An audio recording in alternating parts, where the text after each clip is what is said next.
Estamos ante el prólogo de lo que será la Semana Santa. Es una celebración de contrastes que tiene dos lecturas del Evangelio.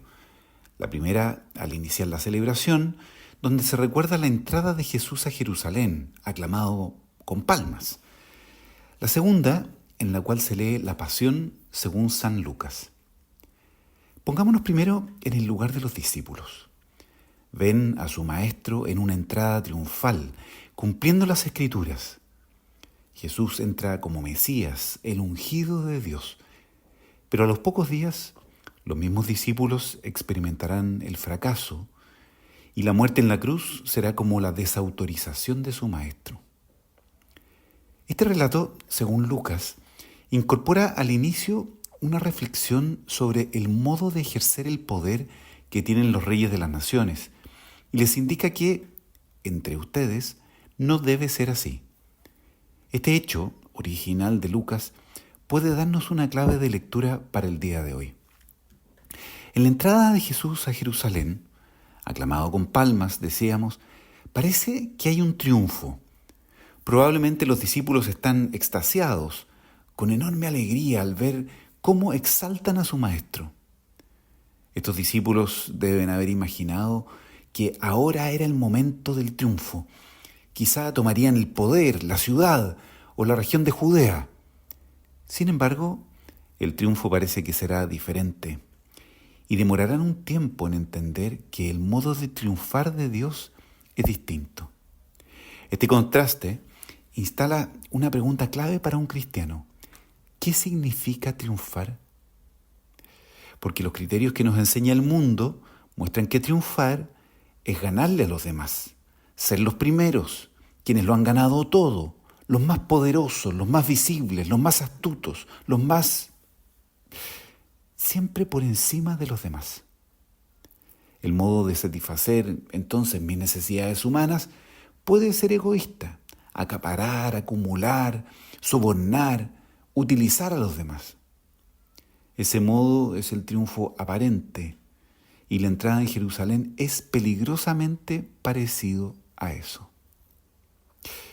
Es un modo que, decíamos, aparentemente triunfa, pero genera mucha muerte en torno, deja tristeza en otros y en el triunfante genera soledad. Pero en la cruz vemos justamente lo contrario.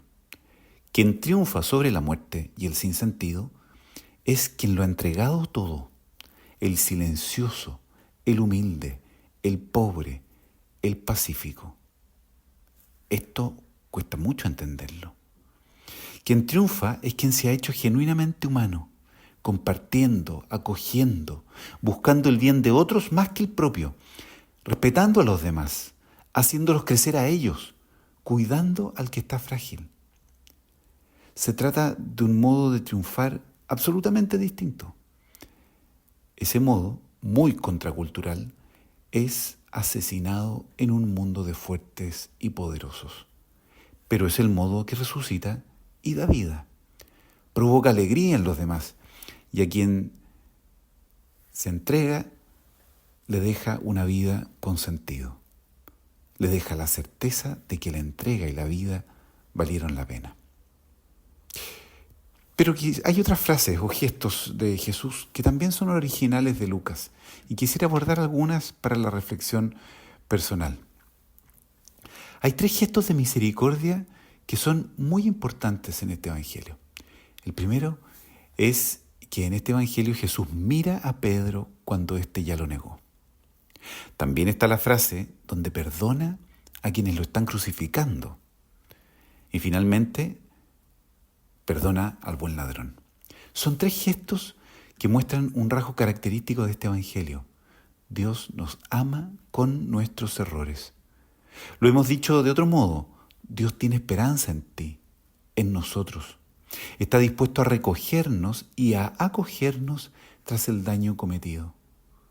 El calibre del amor de Dios se muestra incluso cuando la víctima es el propio Hijo de Dios. Es Él mismo quien padece. Ese es el calibre del amor de Dios. Es muy interesante también en este Evangelio que Lucas recoge una frase de Jesús a las hijas de Jerusalén que lloraban mientras él cargaba la cruz. Ellas se golpeaban el pecho y se lamentaban por él. Quizás fueran lágrimas sinceras, pero Jesús les dice que no lloren por él, sino más bien por ellas y sus hijos. Hay lágrimas, entonces, que no conducen a nada.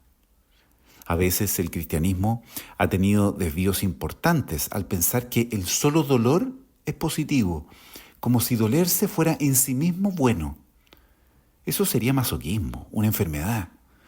El dolor puede tener consecuencias positivas siempre que movilice. Creo que se nos invita a vivir la pasión, dejando a un lado la sensiblería por el dolor de Jesús, que, repito, puede ser sincera, pero más bien ocuparnos en el dolor de los seres humanos maltratados por nosotros mismos a lo largo de la historia. Invita Jesús a preocuparse por los aporreados e insultados injustamente que vendrán detrás de él. Es decir, creo que hay una invitación a abordar la pasión no como un ejercicio de dolor personal que se queda en algo sucedido 2000 años atrás, sino más bien como una experiencia que moviliza a ocuparnos por las víctimas de hoy. Y finalmente, quisiera destacar que la última palabra de Jesús en este Evangelio no es la expresión de soledad de quien pregunta al Padre por qué lo abandonó, sino más bien Jesús muestra confianza. Padre, en tus manos encomiendo mi espíritu. Tras la angustia de Getsemaní, el rechazo del pueblo que él ha querido tanto, el abandono de sus amigos y el dolor en la cruz, lo que aflora en Jesús es la confianza en su Padre. Probablemente algunas veces en la vida nos ha tocado pasar por situaciones que se acercan un poco a lo que Jesús vive, pero quizá para resucitar hay que ponerse en manos del Padre. Soy Juan Cristóbal Beitía de la Compañía de Jesús.